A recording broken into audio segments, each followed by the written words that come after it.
Hey guys, welcome back to the channel. I got the idea for this video maybe a couple of days ago, and so I decided I was going to sleep on it, and if I still liked it in a couple of days, then I would make the video. Before I went on this trip, I was relying exclusively on Google Maps.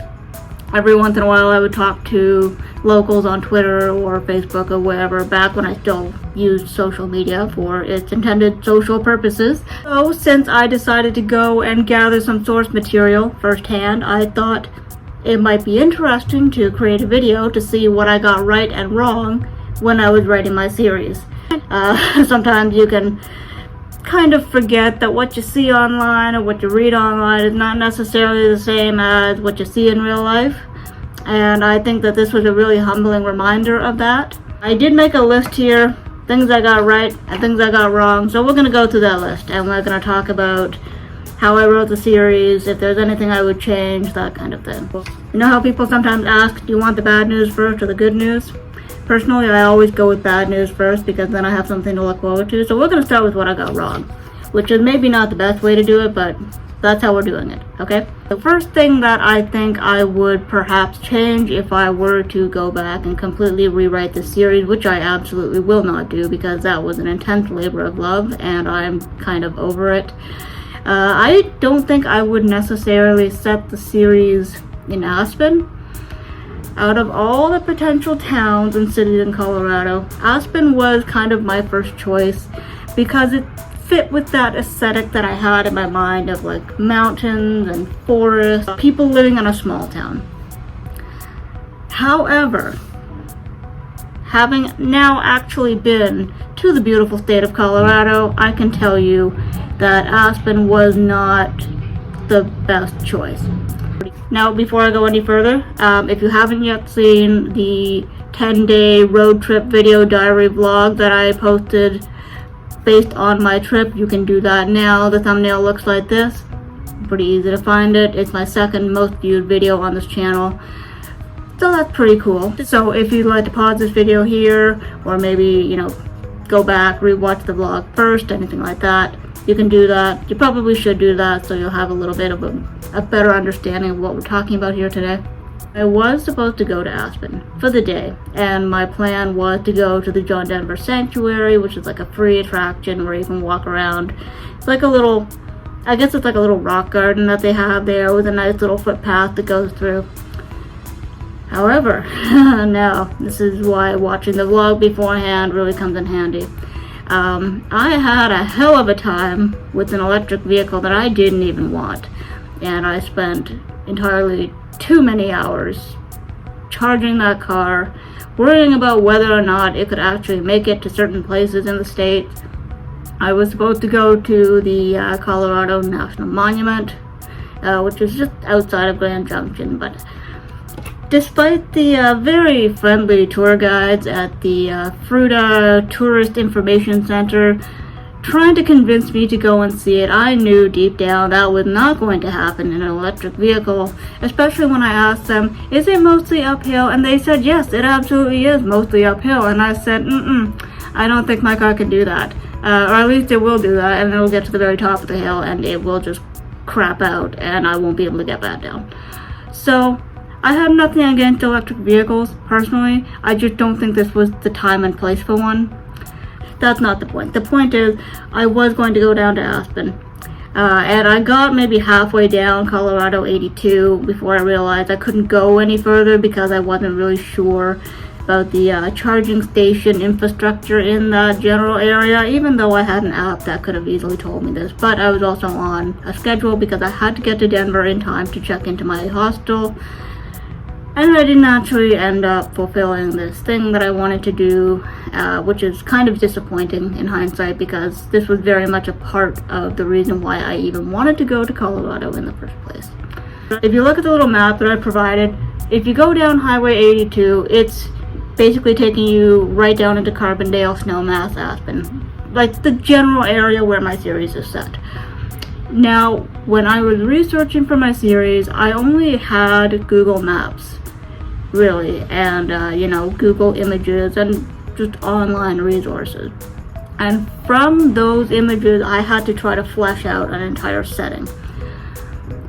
And of course, you know, I reference the mountains quite a bit in the series if you've read any of the books. I mean, it's the Moving Mountains series, okay? The mountains are a pretty significant part of the storyline. And I did get them right, okay? Because I did reference mountains being green and just rolling hill style mountains, because there are lots of mountains down in the States, okay? And some of them are like pointier, like the Grand Tetons, and then some are a little bit more rolling, like they have in Colorado. But I got that part right. So go me. Thank you, Google.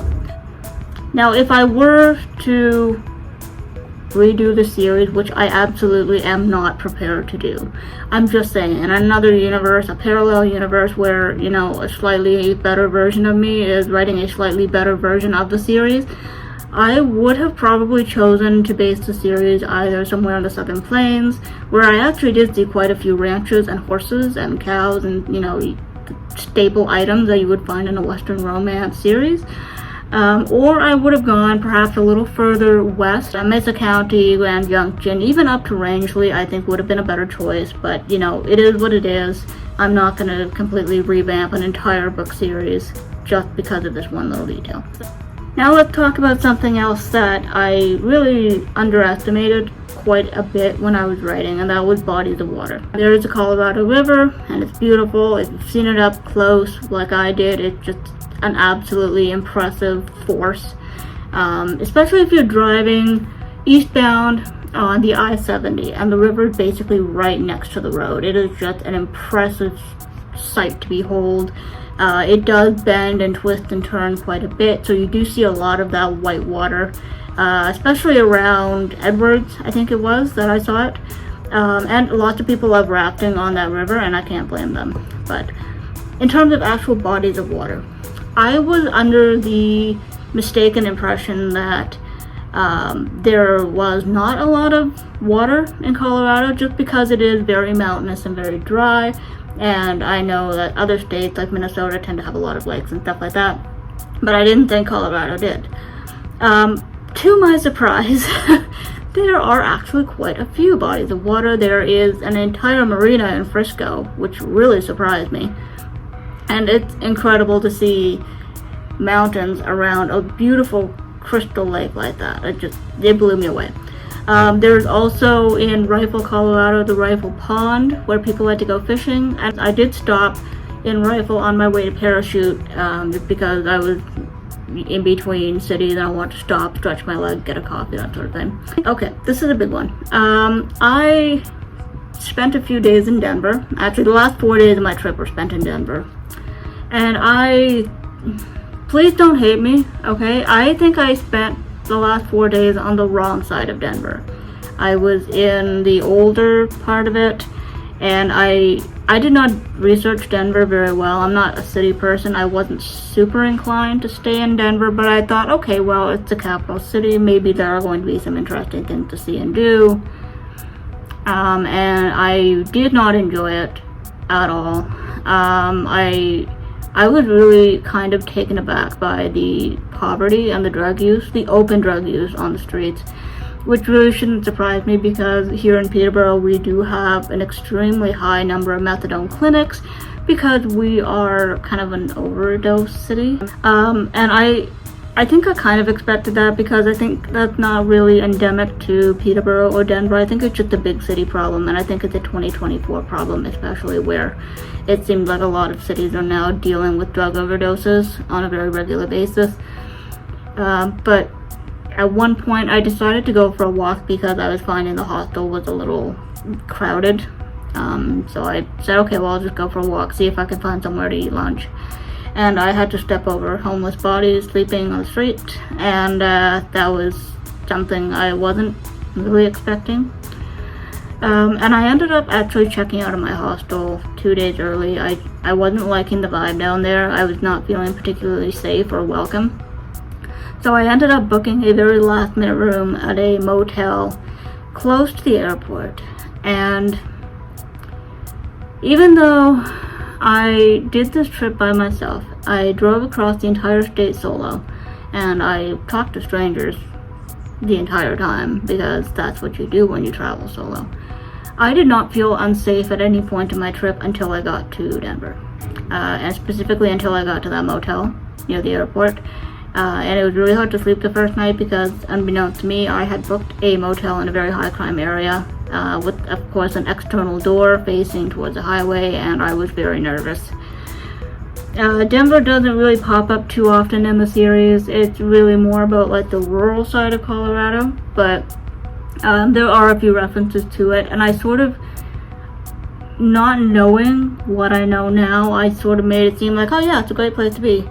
And maybe it is, but I also understand what the locals are saying now. If you look at the comments on any Instagram video or whatever, you often find comments from people who live in Denver saying, hey, maybe we should solve the problems. And now I see what problems they're referring to, so I'm kind of glad that I didn't give Denver too much weight in the story, because I think I would have severely misrepresented it. So again, I'm sorry, Colorado, I love you, but Denver, you need to fix your problem. One more thing for the negatives column before we move on to the positives.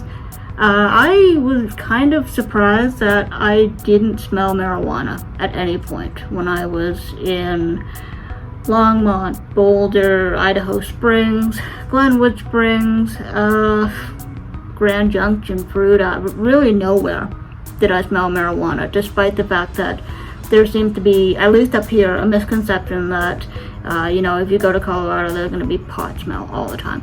I smell pot more often outside of my window here than I did down there.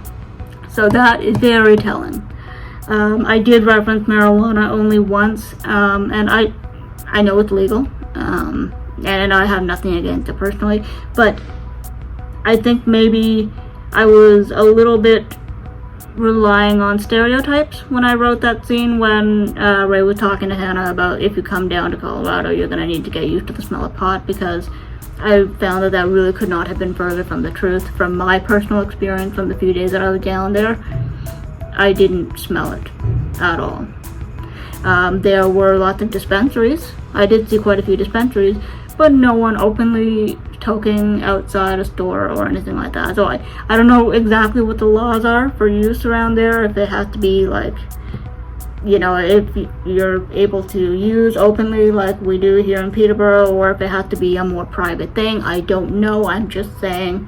I think maybe some people have somewhat exaggerated the frequency with which people use it, because it seemed like most people I talked to were not really supportive of that. And now that we've talked about all that, let's talk about what I got right, because I swear I did get some stuff right. Obviously, I got the mountains right. If I screw that up, then you can revoke my writer privileges, because I cannot possibly screw that part up. Are you happy to be back? He asked as they pulled out of the space, bound for the splash of sapphire sky peeking out from behind the mountains. So that's correct. The highway unfolded before them, cradled on both sides by dark mountains with frosted peaks. Again, this is accurate. There's still snow on the mountains, even in the summertime, and yes, it does get cold at night. Which brings me to the difference in temperature between night and day. In Book 5, spoiler alert, if you haven't read Book 5, just skip ahead a few seconds here, because I'm going to talk about a scene that happens that, I don't want to ruin it for those people who haven't read it yet. But at some point in Book 5, Ray sets out to go into the woods to look for someone, and when he leaves, it is scorching hot. Now, mind you, this is summertime in the story, and Hannah's concerned that he's going to get dehydrated. Again, another thing I got right. So she tells him to take a lot of water with him, which he does, but it's not enough. You can kind of see how this plays out, even if you haven't read the scene. So he's riding into the mountains, and it's scorching hot. But then the problem is, because the air is so dry up there, and because you are so high above sea level, the temperature in the evenings plummets significantly. And he learned that the hard way, and he wasn't dressed for it, because he wasn't planning on spending the night in the mountains without warm clothes. And that's why they say if you go down there, you have to pack for all seasons, because you never know what you're gonna get, Forrest Gump. Now this, if I had gotten this wrong, I would have been very disappointed in myself, but I got it right. Obviously, if you know anything about Colorado and the American West, cattle ranching was a pretty significant part of that history. There are a lot of references to cowboys, to ranches, ranchers, that sort of thing, scattered across the state. Not so much in places like Boulder and Breckenridge, which are more like, Breck especially is just a ski resort town, so you're not going to see it there so much, although I say that, but the truth is I went to a restaurant called Flipside Burgers, and the whole aesthetic was like rawhide, cows, spurs. There were a lot of references to the Old West. And in fact, when I was at the Tourist Information Center in Fruita, I got this lovely, what is it? It's the official Grand Junction Adventure Guide. So this is pretty cool. It's basically like a catalog of places you can go. Let's see. There's got to be some references to cowboys in here, right? One would have to assume. Look at this. Look how beautiful this is. Look, there's a horse right there. Okay, so I was correct. And this is why I say that maybe Aspen wasn't the best choice for setting, but it wasn't necessarily the worst choice either. So, yeah. Oh my god. Okay, this, like I said, I fell in love with Messer County. This is why, honestly, the forests and the mountains and the lakes and everything, just so beautiful. And I cannot believe I got to see it for myself. But anyway, guys. Yes, so here's the back cover. Fly fishing, regular fishing, I'm not really sure. Someone fishing on the shore. But yes, there were lots of references to the Old West. And in fact, on my itinerary, on my list of things to see and do, was a place called the Museum of the West, which is a little museum located in Grand Junction. And it looks like this from the outside. On the inside, you have all kinds of different displays, just basically going over the history of the state, from the ancient Puebloan tribes and the Anasazi tribes to like gunsmithing and uranium mining, and of course cattle ranching. And we have an entire exhibit here dedicated to some of the more common saddles that were used back then, which of course, you know, I had to stop in and take pictures of all the different saddles, because that's just something that I love for some reason, as some white girl who lives in Peterborough, Ontario, and I have no reason to love this so much, but I do. Alright, now I'm going to tell you a little bit of a funny story, and it kind of overlapped with the whole Old West thing. When I was in Grand Junction, I wanted to check into my hotel a little bit earlier, so I got there at around 2:30, I think, when check-in was 3 o'clock. And I asked them if I could check in. They said, sorry, we don't have a room yet, come back in half an hour. I said, okay, fine. So I decided to go and look for somewhere to eat, and I didn't want a big, huge meal at that point. I was just like, okay, I'll just get a snack or something and maybe a drink and just kill some time. So I pulled into this place called the 357 restaurant, and I promised myself, regardless of where I went in the state, if I saw this particular item on a menu, I was going to buy it, and I was going to try it, and I was going to then do a bit of a mini food review about it. If you don't know what Rocky Mountain oysters are, I'm going to tell you right now, they have nothing to do with seafood. Rocky Mountain oysters are deep fried bull testicles, and yes, I did order them, and I have the picture as proof. My server brought me the menu, and I saw them right away, front and center. And I thought, oh boy, okay, I guess we're doing this. This is not just a hypothetical. We're actually going to go all in and eat some bull balls today. And I told her this was the promise I made to myself, and so I'm going to take one order of your Rocky Mountain oysters, please, and thank you. And she kind of looks at me and she goes, okay, if you want to. I think you could tell I was not from the area. And so I waited a few minutes. She brought them out, and it was like a little metal tray with a piece of paper, and then they had a side of cocktail sauce, which was not my first choice. I would have maybe paired them with like ranch or something like that, which I feel like ranch would have been a better pairing for deep fried bull testicles, but that's just me. Anyway, I tried them. Taste wise, they are kind of like overcooked veal. If you've ever had like veal schnitzel, right? If you overcook that in deep fryer oil, you're gonna get a pretty similar taste, I think. Texture wise, it's like a greasy beef jerky. Like, I almost even don't know how to explain the texture. It's just very hard to cut into, and so I'm sitting there, you know, working my way through this platter of reproductive organs, and she comes over and she goes, "Oh, what do you think?" And I said, "Oh, you know, it's good." And to be fair, it was like, on a scale of 1 to 10, it was like a 7.5 for me. I wouldn't order it again, but it wasn't the most repulsive thing I've ever eaten.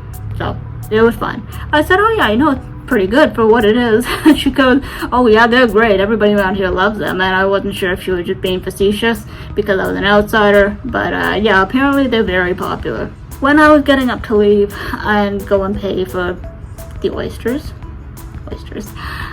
we were talking about where I was from, and I said I'm from Canada, and my server said, "Oh, I've always wanted to go to Canada, but I haven't been able to up to this point because of the cost of living." And I said, "Well, I think that's a very smart decision."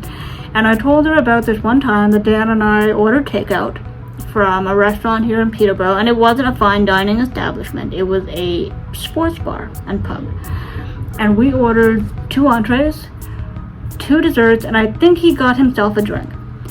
So the food, the beverage, all together, combined with the service fee, the delivery tip for the driver, and the taxes, came out to 95 Canadian dollars. And when I said this to my server, she just about passed out, and she said, "Is takeout always expensive there?" And I said, "Not always that expensive, like that was unusually high even for us, and we get takeout quite a bit." Even now, when I watch any other YouTuber videos like Ken Domick, he was recently in the States, well, maybe not recently, the video I watched recently, he was at Buc-ee's in Texas, and I said to Dan when we were watching this video, I said I really miss the low cost of food down there in the States, because up here, what the fuck. That said, I also did speak to someone who worked at a fast food establishment, and she was telling me that she's a manager and she makes just over minimum wage, which is what we have up here in Canada, and it's a crime. It should be a crime, okay? It's absolutely criminal that managers are paid so poorly anywhere. Seeing the differences and the similarities was really eye-opening. Some things that I did not expect to be so similar were like mirror images to Canada, and then there were other things that blew me away with how cheap they were. Like admission to museums was like $5 or $6, which up here it would be 20 easily. There were lots of places where parking was much cheaper than it is here, like in Canada or in Peterborough. I'm just gonna say in Peterborough because I can't really comment on other places in Canada because I'm not so familiar with it, but in Peterborough, if you need any sort of medical procedure done, parking is like minimum $5. Sometimes it goes up to 15 or 20 depending on the hospital or the clinic. Parking for like recreational activities up here is insanely expensive, whereas, you know, when I went to Breckenridge, I paid $15 to park, and the parking is valid until 8 p.m. if you come in the morning. If you come after 3 o'clock to park in the main, I don't know if it's the main lot, it's the North Gondola lot I think I was at, it's free in the evenings and afternoons. So there were a lot of things that were significantly cheaper than up here in Peterborough. Gas was very expensive, not that I needed it, just, you know, driving past gas stations going, damn, I wish I had a gas car. But anyway, gas was very expensive down there. Like I think the highest I saw was $3.31 a gallon for a regular unleaded gas. So that's a lot, guys. Okay, it's $1.58 per liter here in Canada right now, or in Peterborough at least. So I hope you found this video eye-opening or interesting, or at least not a complete snooze fest, because I really liked being able to relive and revisit my trip, which I am undoubtedly going to be talking about for a long time, so please don't hate me if I bring it up again. Anyway guys, that's it for today's video. Again, feel free to check out any of my other videos. I don't post on a regular, consistent basis because I'm lazy and I'm also a shift worker, so my life is a little bit hard to predict. But yeah, if you want to check out that vlog, I've left a link down below to my travel diary, and so if you want to check that out, please do. I'd love to get above, let's say above 60 views. I think we can do that, working together as a team, right? Alright guys, I hope you enjoy the rest of your day, and I'll catch you on the next one. Bye.